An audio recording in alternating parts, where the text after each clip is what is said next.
നമസ്കാരം. മലയാളി വാർത്തയിലേക്ക് സ്വാഗതം. തുടർച്ചയായി മത്സ്യത്തൊഴിലാളികൾക്ക് അപകടമുനമ്പായി മാറുന്ന മുതലപ്പുഴ സന്ദർശിച്ച് കേന്ദ്ര സഹമന്ത്രി സുരേഷ് ഗോപി. അശാസ്ത്രീയമായ പുലിമുട്ട് നിർമ്മാണം കാരണം 76 പേരുടെ ജീവൻ പൊലിഞ്ഞിട്ടും സർക്കാർ തുടരുന്ന അനാസ്ഥയ്ക്കെതിരെ വ്യാപകമായ പ്രതിഷേധങ്ങൾ ഉയർന്നതിനിടെയാണ് അദ്ദേഹം ഇവിടേക്കെത്തിയത്. മത്സ്യത്തൊഴിലാളികളുടെ അഭിപ്രായങ്ങളും പരാതികളും കേട്ട ശേഷമാണ് അദ്ദേഹം ഇവിടെ നിന്ന് മടങ്ങിയത്. ആശങ്കയായി മാറുന്ന മുതലപ്പുഴയിൽ സുരേഷ് ഗോപിയുടെ ഇടപെടൽ ഉണ്ടാകുമെന്നാണ് മത്സ്യത്തൊഴിലാളികൾ പ്രതീക്ഷിക്കുന്നത്. അതിനിടെ മത്സ്യബന്ധന വള്ളം മറിഞ്ഞ് ഒരു മത്സ്യത്തൊഴിലാളി കൂടി മരിച്ചു. അഞ്ചുതെങ്ങ് സ്വദേശി വിക്ടറാണ് മരിച്ചത്. ഇന്ന് പുലർച്ചെ 1:30 സംഭവം. വള്ളത്തിലുണ്ടായിരുന്ന 3 പേർ നീന്തി രക്ഷപ്പെട്ടു. ചിന്തതിര എന്ന വള്ളമാണ് മറിഞ്ഞത്. പോസ്റ്റ്മോർട്ടം നടപടികൾക്കായി മൃതദേഹം ചിറയൻകീഴ് താലൂക്ക് ആശുപത്രിയിലേക്ക് മാറ്റിയിട്ടുണ്ട്. മീൻപിടുത്തം കഴിഞ്ഞ് മടങ്ങി വരുന്നതിനിടെ അഴിമുഖത്തുണ്ടായ ശക്തമായ തിരയിൽപ്പെട്ട് വള്ളം തലകീഴായി മറിയുകയായിരുന്നു. അഞ്ചുതെങ്ങ് സ്വദേശി ജോബോയുടെ ഉടമസ്ഥതയിലുള്ളതാണ് വള്ളം. അപകട സമയത്ത് അഴിമുഖത്തുണ്ടായിരുന്ന ഫിഷറീസ് ഗാർഡുകളും കോസ്റ്റൽ പോലീസും നടത്തിയ തിരച്ചിലാണ് വിക്ടറിനെ കണ്ടെത്തിയത്. അതേസമയം സർക്കാർ തുടരുന്ന അനാസ്ഥയ്ക്കെതിരെ കേരള ലാറ്റിൻ കാത്തലിക് അസോസിയേഷൻ ശവപ്പെട്ടിയുമായി നിയമസഭയിലേക്ക് മാർച്ച് നടത്തുകയാണ്. KLCAയുടെ നേതൃത്വത്തിലാണ് മാർച്ച്. കഴിഞ്ഞ ജൂലൈ 30 പ്രഖ്യാപിച്ച 7 ഉറപ്പുകൾ പാലിക്കാതെയാണ് സർക്കാർ വഞ്ചിച്ചത്. കേരളത്തിലെ 12 ലത്തീൻ രൂപതകളിൽ നിന്ന് 100 കണക്കിന് KLCA നേതാക്കളാണ് മാർച്ചിൽ പങ്കെടുക്കുന്നത്. അവരോടൊപ്പം തിരുവനന്തപുരം, മധുരയിൽ നിന്നുള്ള പ്രവർത്തകരുമുണ്ട്. കേരള ലാറ്റിൻ കാത്തലിക് അസോസിയേഷൻ സംസ്ഥാന president advocate Sherry J Thomas, general secretary Biju Josy, Thiruvananthapuram ലത്തീൻ അതിരൂപത പ്രസിഡന്റ് പാട്രിക് മൈക്കിൾ മുതലായവർ നയിക്കുന്ന നിയമസഭാ മാർച്ച് BJT ഹാളിൽ നിന്നാണ് ആരംഭിച്ചത്.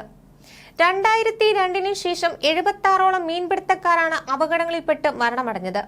ഓരോ വർഷവും ഈ സംഖ്യ കൂടുകയാണ്. ഇതോടൊപ്പം നിരവധി വള്ളങ്ങളും ബോട്ടുകളും അപകടത്തിൽപ്പെട്ട് മത്സ്യബന്ധന സാമഗ്രികൾക്ക് കേടുപാടുണ്ടായി ലക്ഷക്കണക്കിന് രൂപയുടെ നഷ്ടവും സംഭവിച്ചിട്ടുണ്ട്. ഏതൊരു തുറമുഖത്തിന്റെയും അടിസ്ഥാനപരമായ ആവശ്യം അതുപയോഗിക്കുന്ന ഉരുക്കൾക്ക് കടലിൽ പോയി വരുന്നതിന് സുരക്ഷിതത്വം നൽകണം എന്നതാണ്. എന്നാൽ മുതലപ്പുഴ തുറമുഖത്ത് ഈ സുരക്ഷിതത്വം ലഭിക്കുന്നില്ല. സ്വാഭാവിക മണൽ തീരത്ത് കരയിൽ എത്തിച്ചേർന്ന വള്ളങ്ങൾക്ക് ലഭിക്കുന്ന സുരക്ഷിതത്വം പോലും ഈ ഹാർബറിന് പ്രദാനം ചെയ്യാൻ കഴിയുന്നില്ല. ഇതിന് പ്രധാന കാരണം ഈ തുറമുഖ കവാടത്തിൽ മണൽ അടിയുന്നതും അങ്ങനെ രൂപപ്പെടുന്നതും ജലനിരപ്പിന് മുകളിൽ കാണാൻ കഴിയാത്തതുമായ മണൽത്തിട്ടകളോട് ചേർന്ന ശക്തമായ തിരമാലകളും ഓളങ്ങളും ഉണ്ടാകുന്നതുമാണ്. ഇതിനെ മറികടന്ന് മാത്രമേ മത്സ്യബന്ധന ഉരുക്കൾക്ക് കടലിലേക്ക് പോയി വരാൻ കഴിയൂ.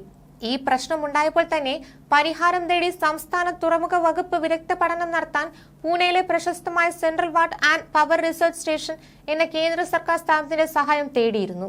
അവർ ദീർഘമായ പഠനം നടത്തി 2011 ജനുവരിയിൽ കണ്ടെത്തലുകളും നിർദ്ദേശങ്ങളും സമർപ്പിക്കുകയും ചെയ്തു. ഇപ്പോൾ പുതിയ പഠനവും നടപടികളും ആവശ്യപ്പെടുന്നവർ ഈ റിപ്പോർട്ട് വായിച്ചിരുന്നെങ്കിൽ, ഒപ്പം അവർ നിർദ്ദേശിച്ച നടപടികൾ പ്രാവർത്തികമായിരുന്നെങ്കിൽ ഒരുപക്ഷെ ഇപ്പോഴും തുടർന്നുകൊണ്ടിരിക്കുന്ന അപകടങ്ങളും മരണങ്ങളും ഇല്ലാതാക്കാൻ കഴിയുമായിരുന്നു. മുതലപ്പുഴയ്ക്ക് സമീപത്തെ കടൽ മേഖലയിലെ തിരകളുടെ സ്വഭാവം, ഒഴുക്ക്, മണൽ നീക്കത്തിന്റെ തോത് എന്നിവയെല്ലാം ഇതിൽ പഠന വിധേയമായിട്ടുണ്ട്. അതിന്റെ വിശദാംശങ്ങളിലേക്ക് കടക്കുന്നില്ല. എങ്കിലും ഇതിൽ ഏറ്റവും പ്രധാനം കടൽ തീരത്തു കൂടിയുള്ള മണലിന്റെ ഒഴുക്കാണ്. നമ്മുടെ തീരക്കടലിലെ സ്വാഭാവിക പ്രതിഭാസമാണ് ഈ മണലൊഴുക്ക്.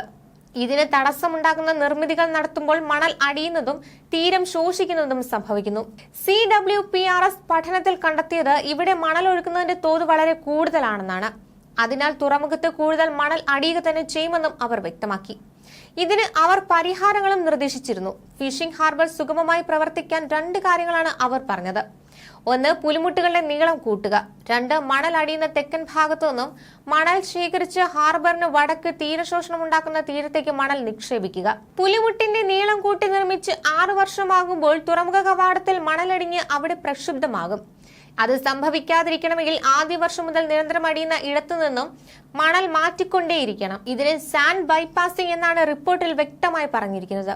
പക്ഷെ നമ്മുടെ സർക്കാർ ഈ 2 നിർദ്ദേശങ്ങളിൽ ഒന്ന് മാത്രമാണ് നടപ്പാക്കിയത്. പുലിമുട്ടുകളുടെ നീളം കൂട്ടി മണൽ നീക്കുന്ന നടപടി ചെയ്തതേയില്ല. അതിനുള്ള ചെലവ് എത്ര വരുമെന്ന് പോലും കണക്കാക്കിയിട്ടില്ല. പ്രാഥമിക അന്വേഷണത്തിൽ ഇതിന് ഓരോ വർഷവും കോടികൾ ചിലവിടേണ്ടി വരുമെന്ന അറിവായതോടെ ആ ശാസ്ത്രീയ നിർദ്ദേശം ഫലത്തിൽ സർക്കാർ നിരസിക്കുകയാണ് ചെയ്തത്. ഇത് വ്യക്തമാക്കുന്നത് മുതലപ്പുഴയിലെ അപകടാവസ്ഥ പരിഹരിക്കാൻ എളുപ്പവഴികളൊന്നും ഇല്ലെന്നതാണ്.